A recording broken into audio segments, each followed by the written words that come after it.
Así que vamos a leer Juan 17 en un momento, pero antes de Juan 17 vamos a hacer algo un poco divertido. Si se animan a hacer algo diferente. Sí, bueno, hay una muestra artística en un museo en Japón que es interactiva. Entonces la gente ahí ve un video y tiene que ir haciendo lo que el video les dice, ¿sí? Entonces se da algo como un poco chistoso en esto. Y lo que yo voy a hacer ahora es pedirles que participemos de esta muestra artística y después la vamos a relacionar con el texto de Juan 17. Así que, atención, va a haber una mano haciendo algo. Ustedes tienen que ir haciendo lo mismo que dice la mano ahí desde sus casas, con sus pantallas, ¿sí? Eh,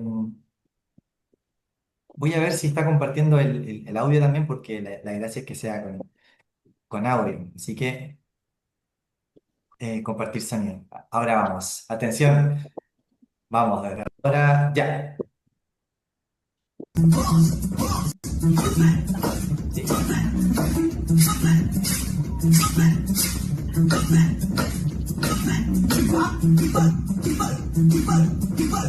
Sí.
Bien, bien, bien. Un aplauso para ustedes. Eh, bueno, vamos a pensar que nosotros estábamos todos haciendo, ¿cierto? Estábamos coordinados, haciendo lo mismo que nos decía el video, ¿cierto? Eh, para que hiciera sentido, teníamos que estar coordinados, ¿cierto? Con lo que estaba sucediendo. Ahora, ¿qué tiene que ver esto con el texto de hoy? Jesús va a orar por la unidad. Jesús va a pedirle al Padre en este momento tan especial, antes de su pasión: Padre, que sean uno, como tú en mí y yo en ti, que sean uno para que el mundo crea. Va a llegar un momento de este capítulo 17 en el que vamos a leer ese versículo: que sean uno. Cuando pensamos en el cuerpo de Cristo, que es su iglesia, tenemos que preguntarnos: ¿estamos siguiendo la guía de Dios? ¿Estamos coordinados, digámoslo así, como el video, ¿no? ¿Estamos caminando en unidad? Y más profundamente, ¿cómo podemos cuidar y celebrar esa unidad? Porque si Jesús oró por eso de una forma tan clave, tan relevante, entonces vale la pena que nosotros podamos ver cómo y qué importancia tiene, cómo podemos guardar y celebrar la unidad que tenemos en Cristo. Así que vamos a leer Juan 17. Es largo, pero leer la palabra de Dios ya es hermoso. Así que disfrutemos esta lectura de la palabra de Dios, y después nos vamos a dedicar a algunos versículos solamente, así podemos, digamos, enfocarnos un poquitito más. Dice así, Juan 17, Jesús ora por su discípulo. Jesús habló de estas cosas y, levantando los ojos al cielo, dijo: Padre, la hora ha llegado. Glorifica a tu Hijo para que también tu Hijo te glorifique a ti. Como le has dado potestad. A ver, voy a mover un poco aquí. ¿Cómo lo muevo esto? ¿Sí? Como le has dado potestad sobre toda la humanidad, para que dé vida eterna a todos los que le diste. Y esta es la vida eterna, que te conozcan a ti, el único Dios verdadero, y a Jesucristo, a quien has enviado. Yo te he glorificado en la tierra, he acabado la obra que me diste que hiciera. Ahora pues, Padre, glorifícame tú al lado tuyo, con aquella gloria que tuve contigo antes de que el mundo existiera. Interesante este versículo, ¿no? Está hablando de la gloria de Cristo antes de venir a este mundo, antes de que incluso el mundo existiera, ya había una gloria y Jesús está diciendo, glorifícame al lado tuyo con aquella gloria que tuve contigo antes. Interesante esto que nos habla acerca de Jesucristo, ¿no es cierto? Versículo 6. He manifestado tu nombre a aquellos que del mundo me diste. Tuyos eran y tú me los diste y han obedecido tu palabra. Ahora han comprendido que todas las cosas que me has dado proceden de ti. Yo les he dado las palabras que me diste y ellos las recibieron y han comprendido en verdad que salí de ti y han creído que tú me enviaste. Yo ruego por ellos, no ruego por el mundo, sino por los que me diste, porque son tuyos. Y todo lo mío es tuyo, y lo tuyo es mío, y he sido glorificado en ellos. Y ya no estoy en el mundo, pero ellos sí están en el mundo. Y yo voy a ti, Padre Santo, a los que me has dado, cuídalos en tu nombre para que sean uno, como nosotros. Ojo aquí, aquí empieza a hacer insistencia en este tema, que sean uno, ¿no es cierto? Versículo 12. Cuando estaba con ellos en el mundo, yo los cuidaba en tu nombre. A los que me diste, yo los cuidé, y ninguno de ellos se perdió, sino el hijo de perdición, para que la escritura se cumpliera. Pero ahora voy a ti y hablo de esto en el mundo, para que mi gozo se cumpla en ellos mismos.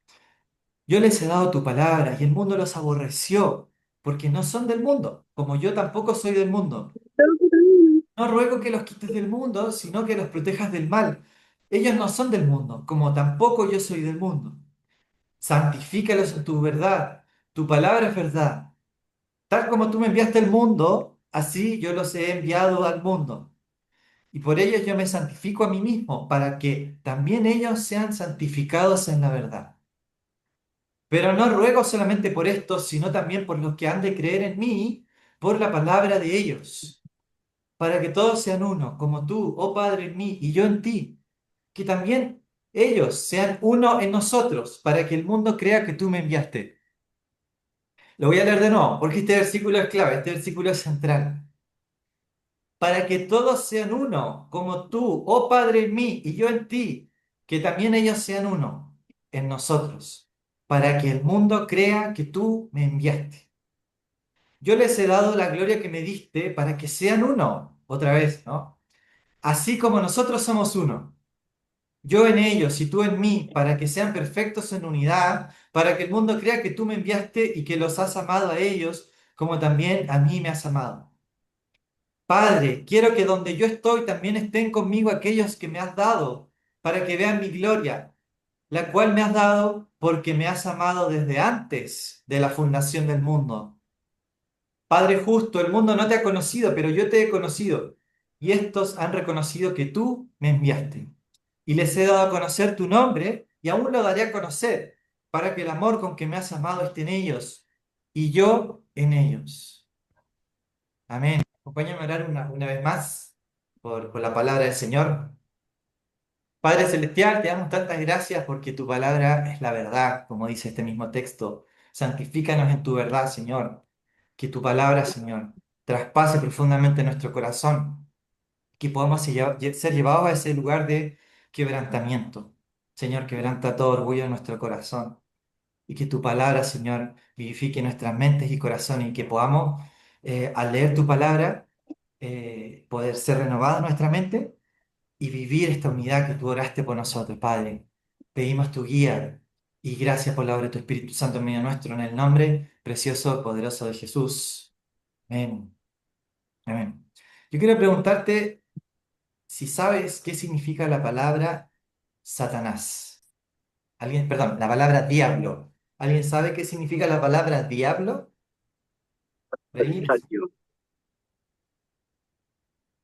Bueno, si le quieren escribirlo en el chat también, puede ser, ¿sí? Si alguien quiere ir tirando alguna idea.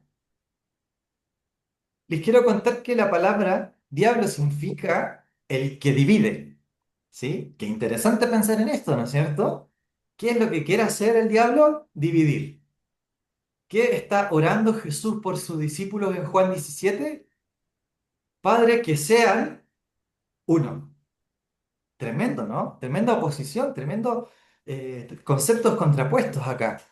Y es que Satanás sabe que si divide algo, ese algo se cae. De hecho, Jesús dice, ningún reino puede permanecer si está dividido. Es un principio. O sea, si el diablo quiere atacar una iglesia, ¿qué va a querer hacer? Dividir. Si el diablo quiere atacar una familia, ¿qué va a querer hacer? Traer división. Em, Vemos aquí el relato de Génesis 3, ¿no? Haciendo una memoria así como del texto, aparece la serpiente, introduce la verdad mentira, que en el fondo es una mentira, como que Dios les ha dicho que no pueden comer de ningún árbol, ¿ya? Ahí introduce un elemento que es para dudar de lo que Dios había dicho, es decir, dudar de la palabra de Dios, ¿no? ¿Y qué sucede? Bueno, viene la caída, viene el pecado, ¿no? Después Dios les pregunta a ellos qué han hecho y empiezan a culparse unos a otros. La mujer dice la serpiente, ¿no? Después el hombre dice fue la mujer.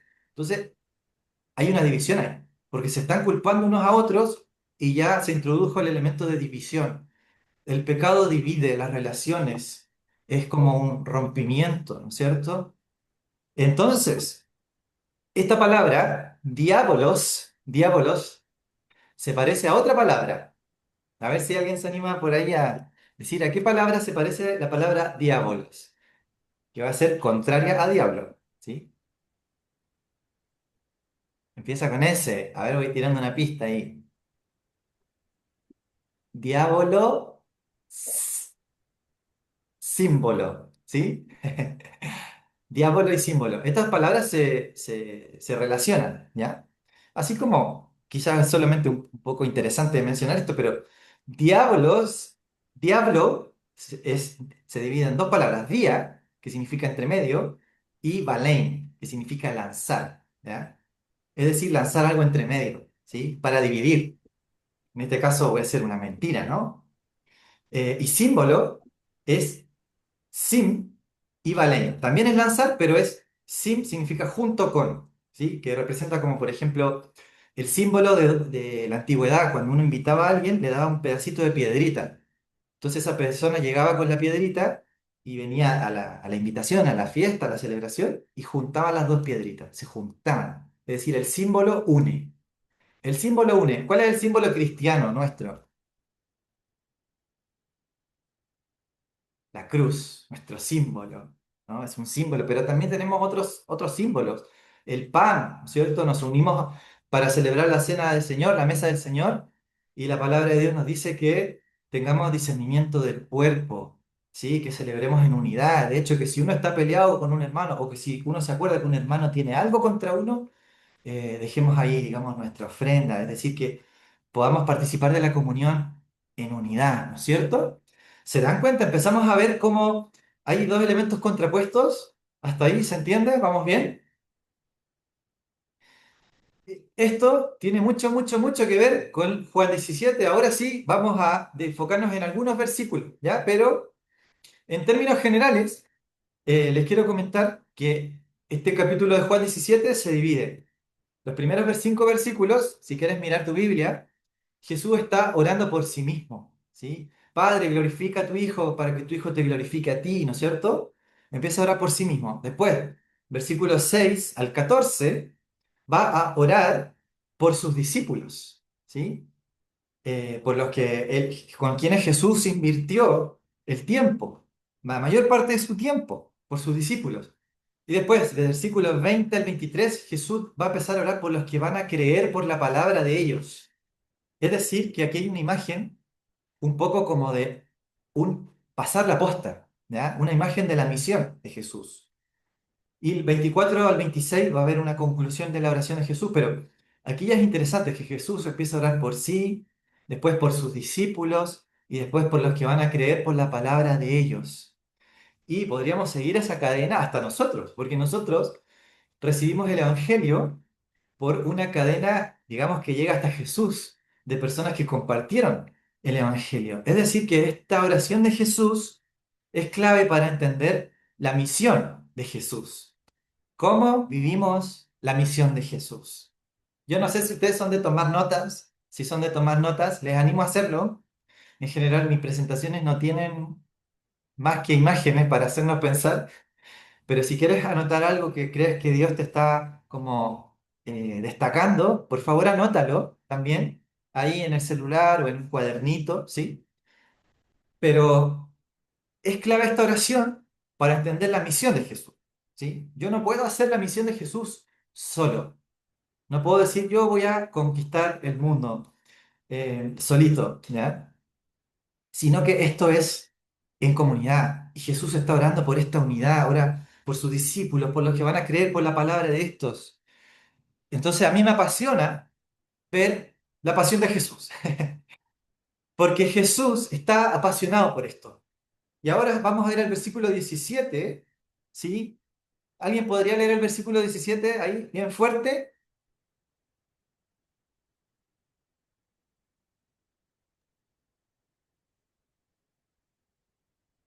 Santifícalos en tu verdad. Tu palabra es verdad.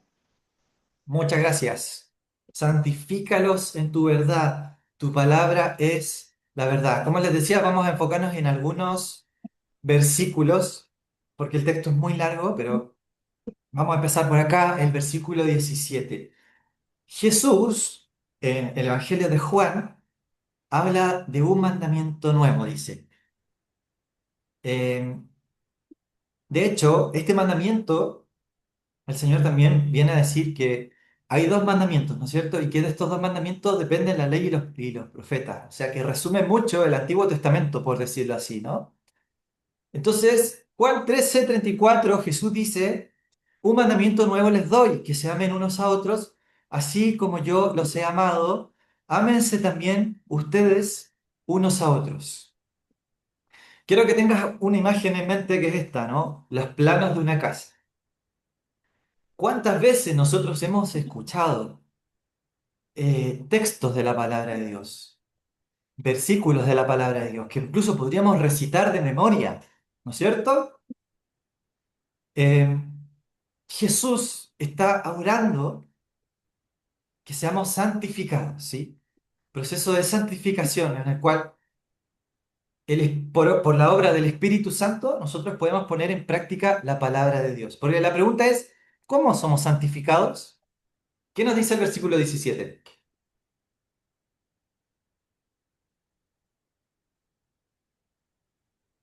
Por la palabra somos. Exacto, santifícalos en tu verdad. Tu palabra es la verdad, ¿no es cierto? Entonces, la verdad tiene que ver con la palabra de Dios, pero sabemos que no es con saber la palabra de Dios, sino que es por ponerla en obra. Vamos a decirlo así, no es por tener los planos de la casa, porque nadie se puede refugiar en los planos de una casa. Solo se va a poder refugiar en la casa que ya está construida. Nosotros ya sabemos que tenemos que amarnos porque lo hemos escuchado muchas veces, ¿cierto? La pregunta es cómo. La pregunta es cómo. Bueno, vamos a seguir adelante con el texto para a descubrir esto, ¿no es cierto? Porque después, el versículo 18 va a decir lo siguiente. Tal como tú me enviaste al mundo, así yo los he enviado al mundo. Y por ello yo me santifico a mí mismo para que también ellos sean santificados en la verdad. Que sabemos que la verdad es la palabra de Dios, ¿cierto? Entonces Jesús está hablando que seamos santificados en su palabra y después sigue hablando la palabra de Dios, ¿no es cierto? Eh, y la pregunta de este versículo 18 es la siguiente. Si quieren pueden contestar ahí o en el chat. ¿Cómo somos enviados? ¿Qué dice el versículo 18? ¿Cómo somos enviados?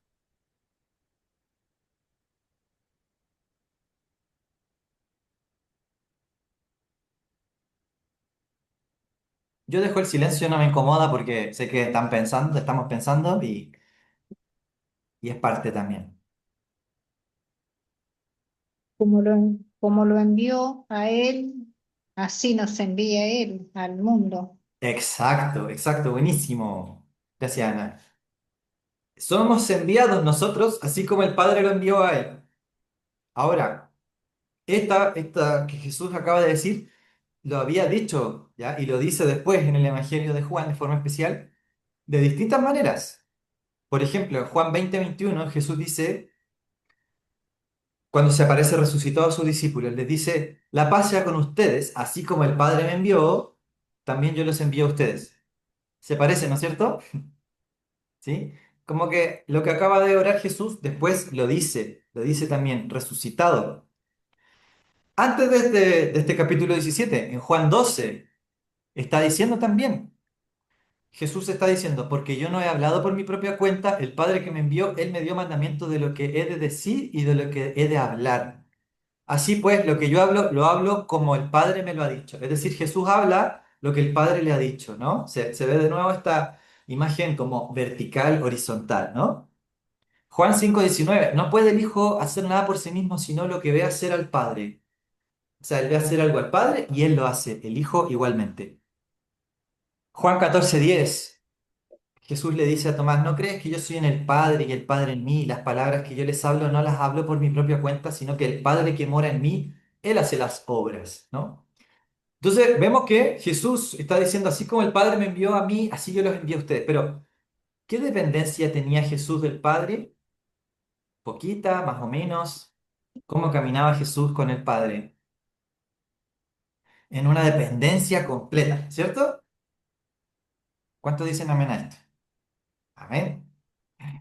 Qué bueno, y qué descanso para la misión, porque a veces nosotros decimos, ay, tenemos que alcanzar a todo el barrio y nos podemos abrumar un poco. A mí me ha pasado esto, ¿sí? Lo digo porque a mí me ha pasado. Ay, Señor, ¿cómo lo vamos a hacer? Y de repente me acuerdo, no, pero es que no se trata de mí, no es en mis fuerzas. Vemos que Jesús hace lo que ve hacer al Padre, es decir, que camina en dependencia de Dios, en intimidad con Dios. Y Jesús camina en comunión con Dios. Y así como el Padre me envió a mí, dice Jesús, así yo los envío a ustedes. Entonces, nosotros también, tomando este versículo, podemos decir, entonces yo también soy enviado a caminar en comunión con el Señor, en comunión con Cristo. De hecho, en Juan 15 Jesús ya había dicho, ustedes separados de mí no pueden hacer nada. Así que la misión de Dios no se trata de un activismo o de hacerlo en nuestras propias fuerzas, sino que se trata de dependencia. Se trata de caminar en esa dependencia y comunión con Cristo, ¿no es cierto? Y esto ya nos está hablando de la unidad, ¿no es cierto? Porque si estamos todos haciendo esto, caminando en esta dependencia, estamos caminando en unidad, ¿o no? Pensemos en lo que estábamos haciendo al principio. Estábamos todos haciendo el gesto, ¿no? Que nos decía el video. Estábamos todos en la misma, estábamos todos haciendo así, el gesto con la mano. Estábamos todos como en armonía, digámoslo así. Ahora, si nuestros corazones están sintonizados en caminar en dependencia del Señor, también va a suceder esto. Va a empezar a suceder esto que Jesús ora. Vamos a ir al versículo 21. Para que todos sean uno, como tuvo Padre en mí y yo en ti, que también ellos sean uno en nosotros, para que el mundo crea que tú me enviaste. Ok, ok. Pregunta, otra vez vamos a tratar de responder con el versículo, ¿sí? Tratar de ir directamente al versículo. ¿Qué nos dice este versículo 21 con respecto a esto? ¿Cómo se ve la unidad que oró Jesús? ¿Unidos como quién? Esa es la pregunta. ¿Quién se anima a comentar?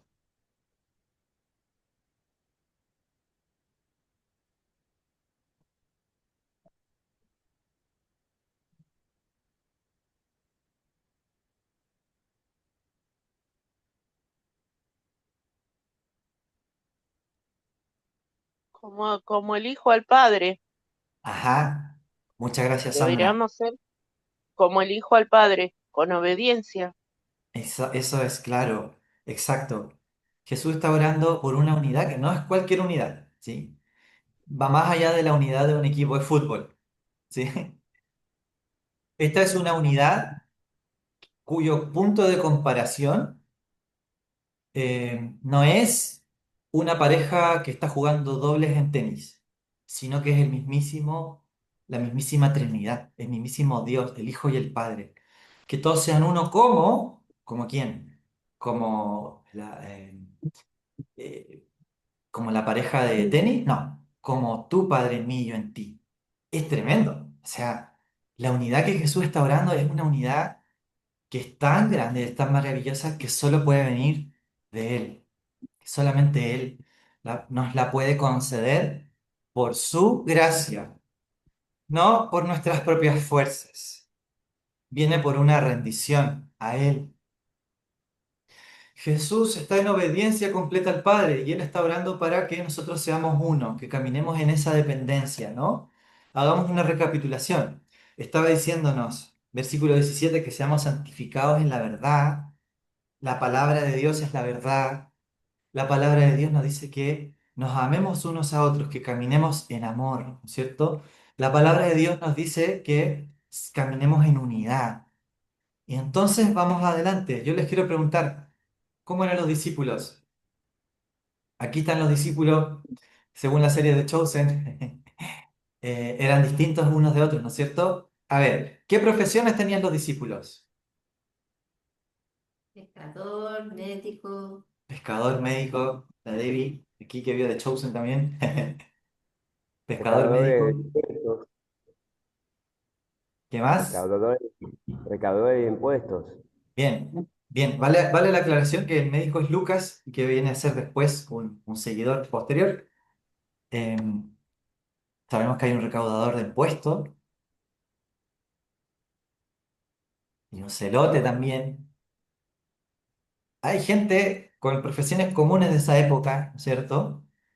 Jesús escoge personas comunes y corrientes, podríamos decirlo, y también personas que pensaban distinto, ¿sí? Eh, había uno que era arquitecto, según la serie de hecho. Según la serie. Bueno, la serie agrega algunos condimentos ahí. Hay que ir ahí al texto bíblico, ¿no es cierto? Pero es lindo pensarlo, nos ayuda a imaginarlo. Bueno, de hecho, algo que no está en la Biblia, hay que aclararlo, pero está en la serie y es interesante pensarlo porque también ayuda a pensar que era una realidad. Es que cuando Jesús los manda de dos en dos a hacer la misión, pone a Mateo, cobrador de impuestos, lo pone con el celote, ¿ya? Que pensaban muy distinto con respecto a la política, digamos. O sea, el celote viene del trasfondo de querer hacer la guerra al Imperio Romano y el recaudador de impuestos como se veía como un traidor de su pueblo, digamos, porque estaba sirviendo a Roma y Jesús los pone a ellos dos juntos, ¿no? A hacer la misión de Dios. Qué interesante que es pensar esto, que en nuestra iglesia podamos pensar distinto en cosas. Pero el tema es que la unidad no es uniformidad, ¿sí? O sea, no es que todos pensamos igual con respecto a todos los temas y todos somos una copia, una fotocopia de uno del otro. No, somos personas distintas y podemos pensar distinto, pero Jesús está orando por una unidad que está basada en el amor, ¿no es cierto? Entonces, qué importante es la unidad, porque el punto de comparación, entonces, es Jesús. Jesús diciendo, yo en ellos y tú en mí.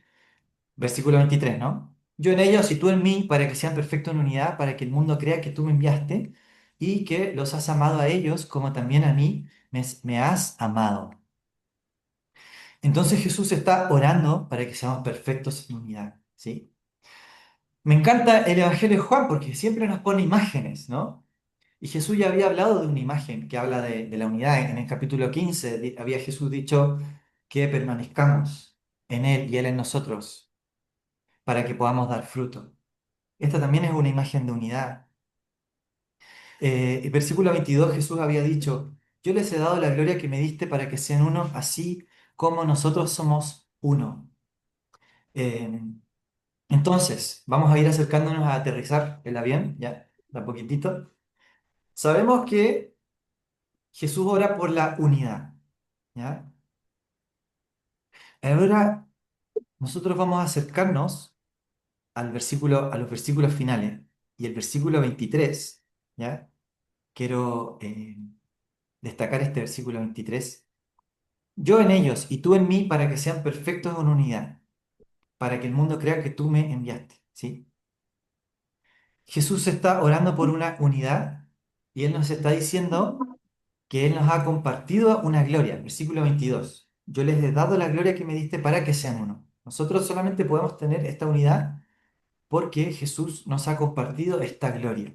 ¿Ya? Ahora, ¿qué es la gloria? En el Evangelio de Juan, de una forma especial, es la hora de la pasión.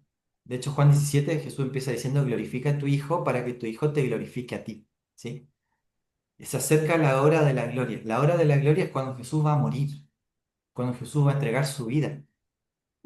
Em, Jesús, cuando dice que ha llegado su hora, es porque ha llegado el momento de entregar su vida. ¿Sí? Entonces, cuando Jesús está orando por la unidad, me gustaría que podamos pensar en esta frase. Si este PowerPoint tuviese una sola diapositiva, una sola frase sería esta. No se puede celebrar la unidad sin celebrar el gozo de dar nuestras vidas por el prójimo. ¿Ya? Sabemos que la unidad ya la tenemos en Cristo porque la unidad tiene un precio y ese precio es el precio de la sangre de Jesús. El precio de la sangre de Jesús. Ahora, en la práctica, vamos a un aspecto súper práctico ahora. ¿Cómo nosotros podemos guardar la unidad, cuidar la unidad unos con otros? Primero, y les quiero dejar estos pensamientos, es que nosotros solamente podemos tener esta unidad en Cristo, ¿sí? Él nos ha compartido esta gloria, según el versículo 22. Jesús dice, yo les he dado la gloria que me diste, para que sean uno. O sea que para ser uno necesitamos esa gloria, ¿ya? Esa gloria que Él nos dio. La hora de la gloria en Jesús es cuando Él entrega su vida. Y vemos que Jesús de formas muy prácticas, Él mostró esto, por ejemplo, en Juan 12, lavándole los pies a los discípulos. Es decir, que nosotros para poder celebrar la unidad necesitamos sí o sí entregar nuestra vida por el prójimo. Entregar nuestra vida significa incluso estar dispuesto a sacrificar algo que no queremos hacer, que nos cuesta, pero por amor y en dependencia de Jesús. ¿Ya? Porque recuerden que así como el Padre, Jesús dice, así como el Padre me envió, así yo los envío. Entonces, es en dependencia de Cristo, no es en nuestras propias fuerzas, sino que es en su gracia. Ahora, ¿qué tiene que ver esto con con nuestra iglesia? ¿Ya? También podemos pensarlo con nuestra familia. Nosotros al principio yo les compartía que la palabra diablo significa el que divide, ¿sí? El que divide. La estrategia de Satanás es dividir, es agrandar algo. Lo que se ve en Génesis 3 es el pecado y sus consecuencias, y las consecuencias del pecado. Las consecuencias de vivir en orgullo.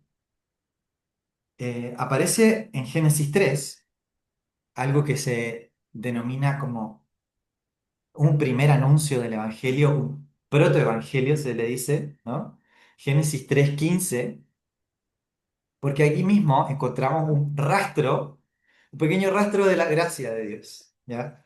Que nos va a llevar a nosotros a pensar que no podemos vivir y celebrar la unidad si no es por la obra y la persona de Jesucristo. Que Jesucristo rompió el poder del pecado y venció a Satanás. Y aquí hay una profecía en Génesis 3, ¿ya? En donde aparece este Satanás, que es el que quiere dividir, el que quiere perturbar, ¿no? Y esta es la profecía en Génesis 3:15, que muchos teólogos dicen que es el primer anuncio, uno de los primeros anuncios del Evangelio, algunos dicen, ¿no? Dice la profecía así, pondré hostilidad entre tú y la mujer, entre tu descendencia y la descendencia de ella. Le está hablando a la serpiente. Su descendiente te golpeará la cabeza y tú le golpearás el talón. Vamos a spoilear la profecía de que Jesús le pisa la cabeza a la serpiente, lo vence, le da un golpe mortal, ¿ya? Porque un golpe en la cabeza es mortal. En cambio, una picadura en el talón es provisoria, es por el momento, ¿ya? Y Jesús derrota el poder de la muerte. Después, más adelante, vemos que incluso Dios en Génesis 3 viste a esta pareja. Vemos otro rastro ahí de la gracia, que Dios viste a esta pareja. Algunos incluso dicen que para poder vestirlos tuvo que sacrificar un animal, ¿no? Otro rastro de la gracia de Dios. Nosotros solamente podemos celebrar la unidad porque hemos recibido tanta gracia y amor que es como que yo llenara este vaso de agua, si yo lo lleno de agua, de agua, de agua, de agua y lo lleno de mucha agua, el agua va a empezar a eh, derramarse alrededor de toda la habitación. ¿Ya? Nosotros solamente podemos entregar esta gracia que hemos recibido, porque la hemos recibido de Jesucristo. Y por medio de la obra de Cristo, nosotros podemos entonces celebrar esta unidad. Si nos cuesta perdonar a un hermano, pensemos en cuánto nos ha perdonado el Señor, porque seguramente que el Señor nos ha perdonado mucho más de el pecado o los pocos pecados que tenemos que perdonarle al hermano. ¿Cuántos más pecados nos ha perdonado el Señor? ¿Cierto? Entonces, solamente podemos celebrar la unidad cuando nosotros pensamos en lo que Él hizo por nosotros y en cómo Él se sacrificó por nosotros al morir por nosotros en la cruz y vencer el poder del pecado y vencer a Satanás, y que por su sangre nosotros ahora tenemos el perdón de los pecados, y que solamente por su obra nosotros podemos celebrar la unidad, que Él ya la pagó con precio de sangre. Me alargué un poquito, perdón, pero me parece demasiado fundamental hablar esto y hablarlo en el nombre del Señor, con la palabra del Señor. Y para poder celebrar la unidad hay que venir al arrepentimiento, ¿sí? Me gustaría que oremos. Fer, ¿podemos aprovechar este tiempo para orar por esto? ¿Puede ser? Sí, bien. Me gustaría hacer un tiempito de oración por arrepentimiento, ¿sí? Y entonces vamos a poder cuidarnos de, de las estrategias del enemigo también en contra de nuestra familia, en contra de nuestra iglesia, es más, en contra de nuestro trabajo, de nuestros espacios. Si ves algún síntoma de que hay algo que quiere dividir, ojo, porque Jesús oró por la unidad. Y Jesús oró diciendo, la gloria que me has dado yo se las he dado a ellos para que sean uno. Entonces esa gloria es la gloria de la gloria de la cruz de Cristo, el símbolo que une, la cruz, de que Jesús dio su vida por nosotros. Eh, Quiero que pensemos en personas orgullosas versus personas quebrantadas. Y este tiempo de oración vamos a llevarlo al quebrantamiento. Las personas orgullosas se enfocan en los fallos de los demás. Eso divide. Las personas quebrantadas están abrumadas por un sentido de su propia necesidad espiritual. Toma un momento ahora para orar y decir, Señor, perdóname por mi propio pecado, que es grande, Señor. Perdóname y límpiame. Toma ahí, mientras yo estoy hablando, comienza a decirle al Señor, Señor, perdóname porque es más fácil para mí ver el pecado ajeno que el propio. Perdóname, Señor. Límpiame. Límpiame con tu sangre que pagaste por mí en la cruz, Señor. Límpiame mi pecado, mi orgullo. Vamos a seguir en arrepentimiento. Las personas orgullosas tienen un espíritu crítico y buscador de fallas. Miran las fallas de todos los demás con un microscopio, pero las propias con un telescopio. Las personas quebrantadas, que es a lo que nos llama el Evangelio, son compasivas. Pueden perdonar mucho porque saben cuánto se les ha perdonado. Comienza a darle gracias al Señor ahí donde estás. Señor, gracias por todo lo que me has perdonado. Gracias porque tu sangre habla de gracia. Tu sangre habla de perdón, habla de alegría, porque cuando soy perdonado, puedo celebrar con tanta alegría que perdonaste mis pecados. Gracias, Jesús. Comienza a darle gracias al Señor. Por eso seguimos adelante en este proceso de arrepentimiento. Las personas orgullosas son justas consigo mismas, pero miran por encima del hombro a los demás. Las personas orgullosas tienen un espíritu independiente y autosuficiente. Las personas orgullosas tienen que probar que tienen razón. Las personas orgullosas reclaman derechos, tienen un espíritu exigente. Las personas orgullosas son protectoras de su tiempo, sus derechos, su reputación. Las personas orgullosas desean ser servidas. Las personas orgullosas desean el éxito. Si te identificaste con alguna de estas, comienza a decir, Señor, perdóname por esto, perdóname por ese pecado. Ahora las personas quebrantadas que nos llama el Señor, las personas quebrantadas están dispuestas a ceder el derecho a tener la razón. Las personas quebrantadas ceden sus derechos porque tienen un espíritu manso. Las personas quebrantadas son abnegadas. Las personas quebrantadas están motivadas a servir a los demás. Sienten más placer en servir a los demás que en ser servidos. Las personas quebrantadas están motivadas a ser fieles y a hacer que otros tengan éxito. Lo que yo estoy leyendo es una lista de algo que escribió Nancy DeMoss, que habla acerca de este proceso de arrepentimiento que nosotros necesitamos vivir en nuestra vida, porque una de las raíces más profundas del pecado es el orgullo, y el orgullo divide. Por eso voy a cerrar con una oración general, ¿sí? Y en esta oración también, si te identificas con esta oración, puedes ir diciendo amén, ¿sí? Señor, gracias porque al mirar la cruz, todo mi orgullo, Señor, es roto, porque tú, siendo igual a Dios, nos consideraste ser igual a Dios. Sí. Si había alguien que necesitaba ser servido, eras vos, Señor. Y sin embargo viniste a servir, Señor. Señor, aún teniendo todo el poder para condenarnos así de un momento a otro, tú dijiste que no viniste para condenar al mundo, sino para que el mundo sea salvo, Señor. Y viniste a hablar la verdad, Señor. Y viniste a dar tu vida. Y viniste a hablarnos con gracia y con verdad, Señor. Con gracia porque en ti hay gran perdón. Y con verdad porque en nosotros hay gran pecado, Señor. Sin diferencia, Señor. Sin distinción uno del otro, Señor, delante de ti. Todos y cada uno de nosotros necesita volverse a ti de todo corazón, Señor. Perdona nuestro orgullo, Señor. Perdónanos porque es tan fácil para nosotros ver el pecado de los ajenos, Señor. Perdónanos por las veces que fuimos tan prontos en juzgar por las apariencias, Señor.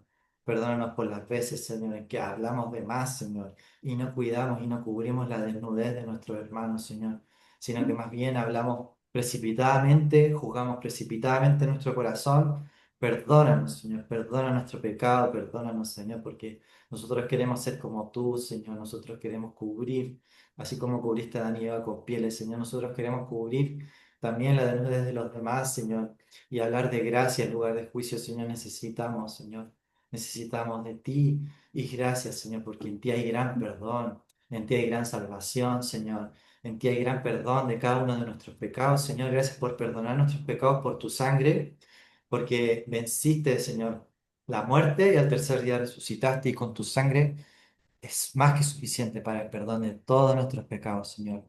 Y gracias porque esa es la gloria nuestra. La gloria nuestra está en la cruz de Cristo y que venciste la muerte y porque tú venciste, nosotros también somos más que vencedores por medio de Cristo Jesús que nos amó, Señor. Celebramos esta unidad que tú pagaste con tu sangre. Celebramos esta unidad, Señor, que está en la cruz de Cristo.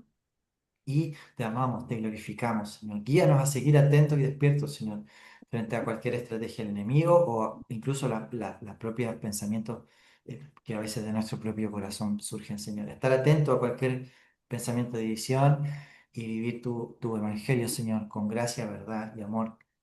Para tu gloria y en tu precioso nombre, Cristo Jesús, oramos. Amén, amén y amén.